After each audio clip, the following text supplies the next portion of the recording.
Sabemos que fazer a distinção entre secular e sagrado não é correta.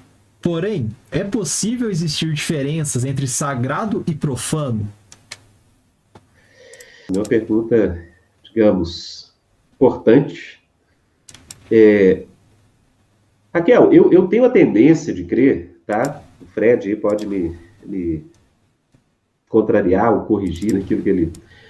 Eu tenho a tendência de crer o seguinte: que de fato, com a manifestação da graça em Cristo Jesus, com o rompimento, né, do véu e com aquele esclarecimento que o Novo Testamento traz de que todas as categorias cerimoniais, né, veterotestamentárias, eram categorias que eram sombras, né, eram tipos e protótipos daquilo que Cristo veio realizar.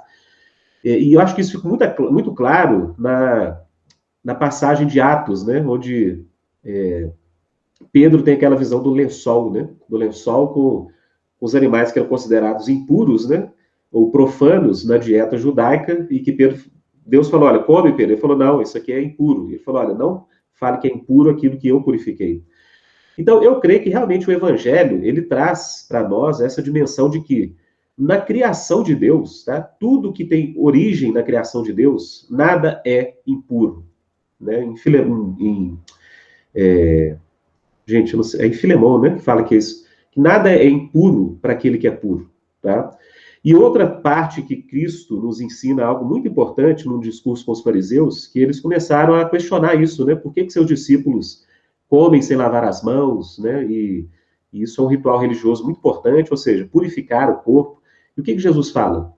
Jesus fala claramente, né? Nada que vem de fora e entra no corpo do homem contamina o homem. Porque essas coisas são digeridas e depois você as elimina. E lembra o que Jesus falou, gente? O que contamina o homem, ou seja, aquilo que é impuro, é aquilo que sai do coração do homem. É dali que vem a avareza, a impureza, os assassinatos. Então, gente, Jesus ensina justamente isso, né? Que é do coração, é do interior de um coração caído que emerge aquilo que é o profano, que é o impuro.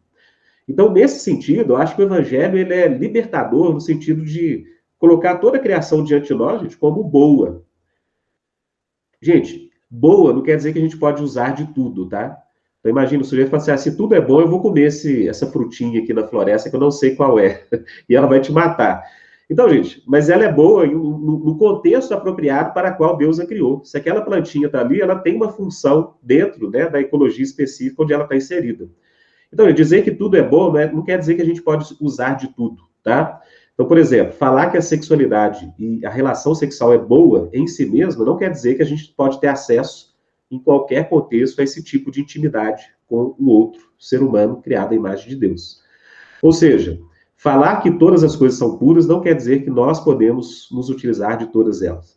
E eu acho que algo que é importante a gente discernir, então, a partir disso, é que o profano e o impuro é tudo aquilo que, digamos, incorpora elementos pecaminosos.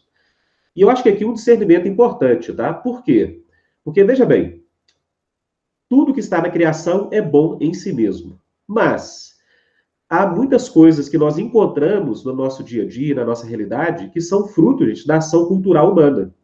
Ora, gente, se o humano participou da produção de algo, é óbvio que essa ambiguidade do seu coração, ela está incorporada, gente, em muitos artefatos culturais, tá?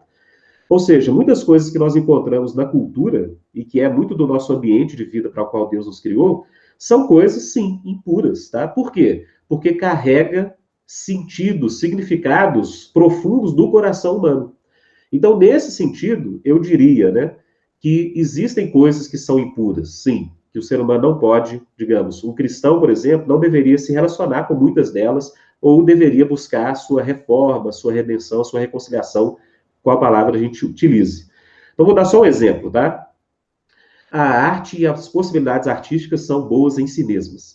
Mas nós temos, gente, produções pouco artísticas, mas que não deixam de utilizar essa mídia da arte, que são completamente contaminadas pela impureza humana. Né? Então, você pega, por exemplo, a indústria pornográfica.